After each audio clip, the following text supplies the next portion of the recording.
This happened during my junior year of college. I was living alone for the first time, in a small apartment on the third floor of an old building. It was around 2 a.m. on a Tuesday. The whole building was silent. I was studying for an exam when I heard a knock on my door. Just 3 firm taps. It was too late for friends or deliveries. Annoyed, I went to the door and checked the peephole. The hallway was empty.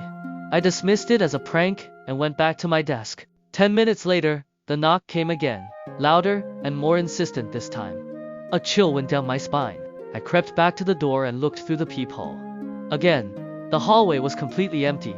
As I stood there, a man's voice spoke from the other side. So close, it made me jump. "I know you're in there," he said. His voice was unnervingly calm. I didn't move or make a sound, hoping he'd leave. "I just want to talk. He continued. I'm not going to hurt you. Please open the door." My mind was racing. Who was he? I backed away slowly and grabbed my phone. "I can see your light is on," He said. "Just let me in for a minute." I lunged for the light switch and plunged the room into darkness. My heart pounded as I stood against the far wall, phone in hand, ready to call for help. A long, heavy silence followed. I started to hope he had gone. Then, a new sound began. A soft scraping at the lock. Scrape. Click. My blood ran cold. He was trying to get in. My hands were shaking as I dialed 911, whispering to the operator.